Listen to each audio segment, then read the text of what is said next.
The phone rang at exactly 9:37 on a Tuesday morning. I stared at the unknown number for several seconds before answering. My mother's voice, shaky and unfamiliar after 8 years of silence, whispered through the speaker about family and needing to reunite. I remembered her last words to me when I was 16. "You are no longer my daughter." Now she was calling, saying they needed somewhere to stay. Something had changed, but what could possibly make them reach out after all this time? Before we dive into this story, I would love to know where you are watching from. Please hit that like button if you have ever felt betrayed by your own family, and do not forget to subscribe, because you will want to see how I handled their shocking request. Now let me take you back to where this all began. Growing up as a twin should have been magical. Stephanie and I came into this world together, but we could not have been more different. She was the golden child, the one who sparkled in every room she entered. With her bright blonde hair, infectious laugh, and natural charisma, she drew people like a magnet. Our parents, Robert and Linda, practically glowed whenever she smiled. Meanwhile, I was the quiet one, the bookworm who preferred libraries to parties, the daughter who earned straight A's, but rarely received the praise that Stephanie got for simply existing. Despite the obvious favoritism, I adored my twin sister. We shared everything in those early years. Late-night conversations under blankets, secret languages only we understood, dreams of our future adventures. I was her protector, always covering for her when she forgot homework or broke something valuable. When she cried, I cried. When she laughed, my heart soared. I genuinely believed that we would be best friends forever, that nothing could ever come between us. But everything started changing during our sophomore year. Stephanie began dating Tyler Matthews, the kind of guy who wore leather jackets and had a permanent smirk that made teachers nervous. He drove a beat-up motorcycle and had already been suspended twice for fighting. I tried warning Stephanie about him, but she just laughed and called me jealous. She started spending every free moment with Tyler, sneaking out at night and lying to our parents about study groups that did not exist. I found myself covering for her more and more.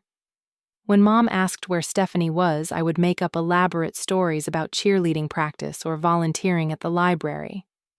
When Dad wondered why her grades were slipping, I helped her with assignments, and sometimes even wrote her essays. I told myself I was being a good sister, but deep down something felt wrong. Stephanie never thanked me. Instead, she seemed to expect my help as her due, as if protecting her reputation was simply my job. The first real crack in our relationship came on a cold February morning. I woke up early to use the bathroom and heard retching sounds coming from Stephanie's room. When I knocked, she whispered for me to go away, but I could hear her crying. I found her sitting on her bathroom floor, pale and shaking, with a pregnancy test in her trembling hands. 2 pink lines stared back at us like a death sentence. "Veronica, you cannot tell anyone," she begged, grabbing my arm so tightly it left marks. "I will figure this out. I just need time to think." I promised to keep her secret, even though every instinct told me she needed help from adults who actually knew what to do. Over the next 2 weeks, I gave her my babysitting money so she could see a doctor. I covered for her morning sickness, telling Mom she had the flu. I researched her options and printed out information about different choices she could make. But instead of gratitude, I got resentment. When the nausea made her cranky, she snapped at me for breathing too loudly. When I suggested she tell our parents, she accused me of wanting to ruin her life. When Tyler started avoiding her calls, she blamed me for giving her bad advice. Nothing I did was right, and the sister I had loved and protected my entire life was disappearing before my eyes. The inevitable discovery came 3 weeks later when Mom found Stephanie throwing up for the 4th day in a row and demanded a doctor's visit. The truth came out in our family living room on a Sunday afternoon that I will never forget.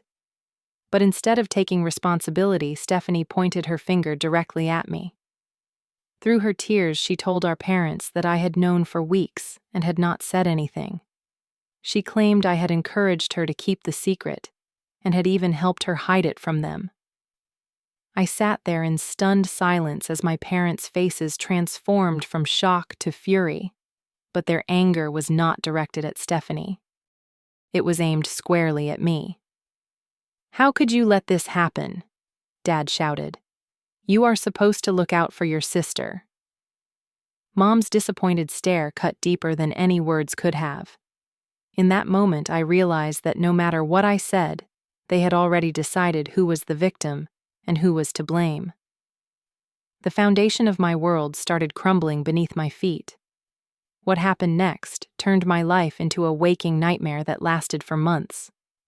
My parents made the executive decision that Stephanie would have the baby, and that Tyler would marry her, as if an unwanted pregnancy could be solved with an unwanted marriage. Tyler, who had been avoiding Stephanie's calls for weeks, suddenly became a regular fixture in our house, and I quickly learned that he was even worse than I had originally thought. Overnight, I became Stephanie's personal servant. Since she was now delicate and needed rest, all of her responsibilities fell to me.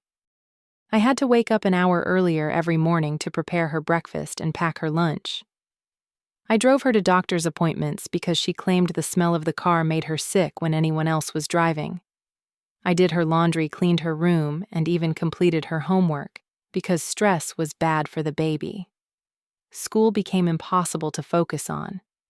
I was exhausted from staying up late doing 2 people's worth of assignments, and I had to leave early most days to pick up Stephanie from whatever activity she had decided she was too tired to finish. My grades, which had always been my source of pride, started slipping. My few friends began avoiding me because I was never available to hang out anymore. The only person who seemed to notice my struggle was Mrs. Jessica Williams, my English teacher, who started staying after school to help me catch up. But the worst part was Tyler's presence in our house. He treated our home like his personal kingdom, putting his feet up on Mom's coffee table, eating our food without asking, and speaking to me like I was hired help, rather than Stephanie's sister. He made crude jokes about my appearance, and constantly referred to me as the problem sister whenever I was within earshot. When I told Stephanie about his behavior, she accused me of being jealous that she had a boyfriend who loved her. The situation escalated when my parents decided that Stephanie needed the larger bedroom to prepare for the baby. My room, which I had decorated with years of birthday money and babysitting earnings, was stripped bare in a single afternoon. I was moved to the basement, which was damp cold and had a ceiling so low I had to duck to avoid hitting my head on the pipes. When I protested, Dad told me that sacrifices had to be made for family, and Mom added that I should be grateful to have a roof over my head after betraying their trust. Tyler's harassment intensified once I was isolated in the basement. He started finding excuses to come downstairs when no one else was around, standing too close when he talked to me, making comments about my body that made my skin crawl. When he started accidentally brushing against me in the narrow basement stairway, I knew I had to tell someone. But when I brought it up to my parents, they dismissed my concerns as attention-seeking behavior. Stephanie actually laughed and told me I was being dramatic, that Tyler was just being friendly. The breaking point came on a rainy evening in late March. I was in my basement room doing homework when Tyler came downstairs claiming he was looking for tools. But instead of going to Dad's workbench, he sat on my bed and started talking about how mature I seemed compared to Stephanie. When he reached over and put his hand on my knee, I jumped up and told him to leave. He grabbed my wrist and pulled me back down, saying that maybe I needed to learn what I was missing. I screamed as loudly as I could, and the whole family came running downstairs. But instead of seeing Tyler as the predator he was, they saw what he and Stephanie wanted them to see. Tyler immediately flipped the script, claiming that I had been flirting with him for weeks and had just tried to kiss him. Stephanie sobbed that she could not believe her own sister would try to steal her boyfriend. My parents looked at me with disgust and disappointment that cut deeper than any physical pain could have. "We have tried to be patient with you," Mom said, her voice colder than I had ever heard it. "But this jealousy and attention-seeking behavior has gone too far. You are disrupting this family at a time when we need to come together." Dad nodded grimly and delivered the words that would change my life forever. You need to find somewhere else to live. We cannot have this kind of toxicity around the baby. And just like that, at 16 years old, I became homeless. The family I had loved and sacrificed for threw me away like garbage, choosing to believe lies over protecting their own daughter. I had 24 hours to pack my belongings and figure out where to go. As I stuffed my few possessions into a backpack that night, I could hear Stephanie and Tyler laughing upstairs, probably celebrating their victory. I had never felt so alone in my entire life. Walking out of that house with nothing but a backpack and $200 felt like stepping into an alternate universe. I had no plan, no family, and no real understanding of how the world worked when you were completely on your own. For the first 2 nights, I slept in my car in the school parking lot, washing my face in the gas station bathroom, and hoping no one would notice that I was wearing the same clothes multiple days in a row. Mrs. Williams noticed, of course. Teachers always notice more than we think they do. When she kept me after class on my 3rd day of homelessness and gently asked if everything was okay at home, I broke down completely. Through my tears, I told her everything that had happened. Without hesitation, she offered me her guest room until I could figure out a more permanent solution. For the first time in months, I felt like maybe someone actually cared about what happened to me. Living with Mrs. Williams was a revelation. Her house was quiet and peaceful, filled with books and the smell of chamomile tea. She treated me like a human being deserving of respect and kindness, concepts that had become foreign to me. She helped me enroll in online classes to complete my GED since my regular school attendance had become so sporadic. Most importantly, she never once made me feel like a burden or a charity case. She simply gave me the space and support I needed to start rebuilding my life. I found a job at Murphy's Diner, a 24-hour restaurant downtown that served truckers, night shift workers, and anyone else who needed food at odd hours. The work was hard. My feet ached constantly, and the pay was barely above minimum wage, but it was mine. No one could take it away from me, and every dollar I earned represented a step toward independence. I worked the evening shift so I could do my online schoolwork during the day, and slowly, painfully, I began to construct a new version of myself. The owner of Murphy's Diner was Patricia Morgan, a 60-year-old widow who had been running the place since her husband died 10 years earlier. She was tough as nails, with silver hair pulled back in a no-nonsense bun, and eyes that seemed to see right through any excuse or sob story. But beneath that gruff exterior was a heart that had room for strays, and for reasons I still do not fully understand, she decided I was worth investing in. Mrs. Morgan became the closest thing to a parent I had experienced in years. She taught me practical skills like balancing a cash register, managing inventory, and dealing with difficult customers without losing my composure. But more than that, she taught me that I was capable of more than I had ever imagined. When I mentioned that I might want to go to college someday, she did not laugh or tell me to be realistic. Instead, she helped me research scholarships and encouraged me to dream bigger than I had ever dared. Applying to college felt like reaching for the moon, but Mrs. Morgan insisted that I had nothing to lose by trying.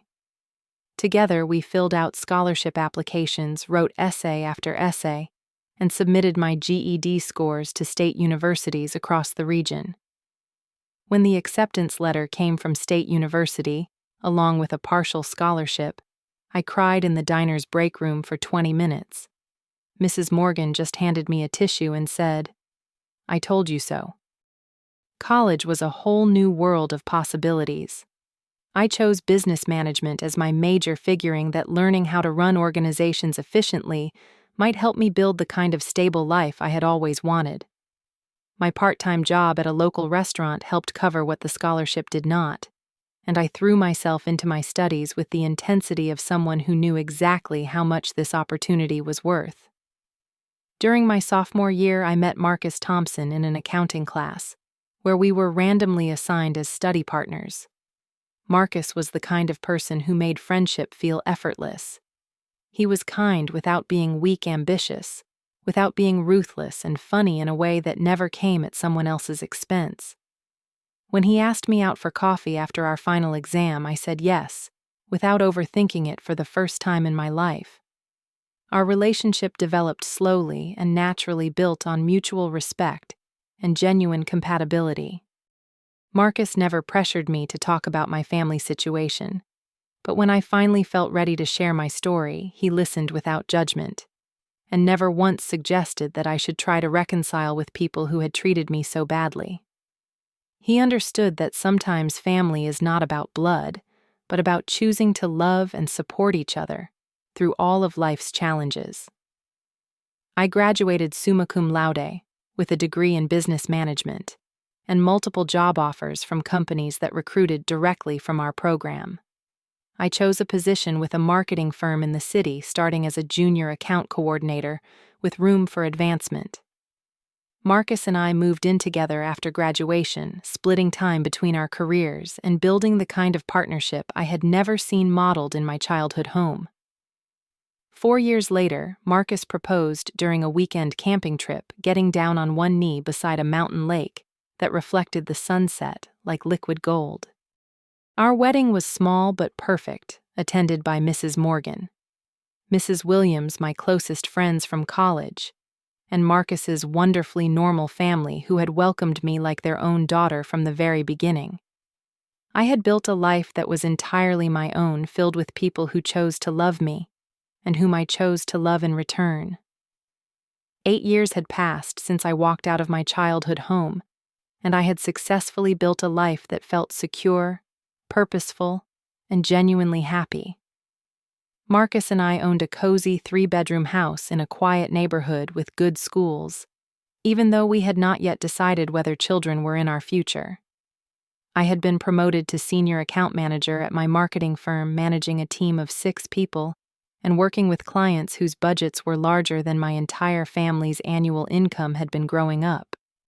The phone call that shattered my peaceful Tuesday morning came from a number I did not recognize, but the voice was unmistakably my mother's. 8 years of silence, and she was calling as if we had spoken just yesterday.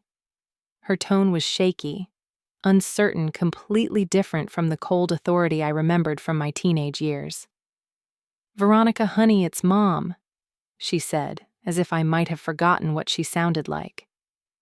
"I know it has been a while since we talked, but I was hoping we could put the past behind us. Family is so important, and we have been thinking about you a lot lately." The irony was not lost on me. After years of insisting I was not part of their family, they were suddenly concerned about family bonds.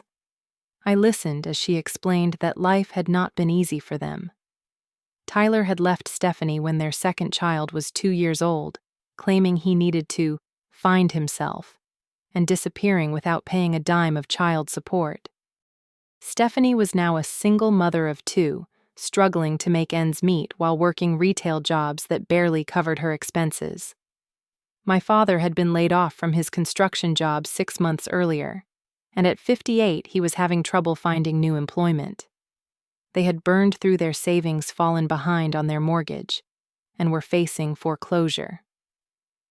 Mom's voice cracked as she painted a picture of hardship and desperation, and I found myself feeling something I had not expected, a twinge of sympathy. But then came the real reason for her call. "We were wondering if we could come stay with you for a while, just until we get back on our feet. I know you have done well for yourself, and we thought maybe you could help family during this difficult time. Stephanie has really grown up, Veronica. She realizes she made mistakes when she was young, and she wants to make things right with you." The request hung in the air like a weight. They wanted to move into my home, the sanctuary I had built after they destroyed my sense of safety and belonging. They wanted to benefit from the success I had achieved despite their abandonment. The audacity was breathtaking, but what struck me most was how little they seemed to understand about what they had done to me. I took a deep breath and gave them my answer with the same calm professionalism I used in difficult client meetings. "I appreciate you reaching out, Mom, but I will not be able to have you stay in my home. What happened when I was 16 caused damage that has never been addressed or acknowledged. However, I am willing to help financially on a limited basis." The shift in her tone was immediate and dramatic. The sweet, desperate mother disappeared, replaced by the cold, manipulative woman I remembered. "I cannot believe how selfish you have become," she snapped. "We are your family, Veronica. We raised you. We fed you. We gave you everything. And now when we need help, you turn your back on us just like you turned your back on your sister when she needed you most." I ended the call without responding to her accusations, but I knew it would not be the last I heard from them. Sure enough, Stephanie called 3 hours later, her voice thick with tears and what sounded like genuine remorse. She told me about her struggles as a single mother, about working 2 jobs and still not being able to afford decent childcare. She apologized for what had happened when we were teenagers, claiming she had been scared and immature and had made terrible choices that she regretted every day. "I know I do not deserve your help," Stephanie said, and for a moment she sounded like the sister I had once loved. "But my kids are innocent in all this. They need stability, and I do not know where else to turn. Please, Veronica, I will do anything to make things right between us." It was masterfully done, hitting every emotional button that might have worked on the 16-year-old girl who had once sacrificed everything for her sister's well-being. But I was not that girl anymore. I had learned hard lessons about the difference between helping someone and enabling them, between forgiveness and foolishness. "I can help you with a security deposit and 3 months of rent on an apartment," I told her. "I can also provide information about assistance programs and job training opportunities. But you cannot move in with me, Stephanie. That boundary is not negotiable." Her response revealed that 16-year-old Stephanie was still very much alive beneath the desperate single mother facade. "You are just like Tyler," she spat. "Selfish and cruel. I hope you are happy living your perfect little life while your family suffers." As I hung up the phone, I felt something unexpected wash over me. Not guilt or regret, but relief. For the first time in my adult life, I had been tested by my family's manipulation and had passed. I had offered reasonable help while maintaining my boundaries, and their reaction had confirmed that I was making the right choice. The guilt came later, of course. It crept in during quiet moments, whispering that maybe I was being too harsh, that people could change, that family was supposed to forgive and forget. I talked through these feelings with Marcus, with Mrs. Morgan, who had become like a mother to me, and with the therapist I had started seeing to process the complex emotions that my family's reappearance had stirred up. Each conversation helped me understand that protecting myself was not the same as punishing them. I had every right to create boundaries that preserved my peace and security. The family that had thrown me away as a teenager did not automatically deserve access to the woman I had become through my own hard work and determination. The real healing came when I realized that their opinion of me no longer mattered.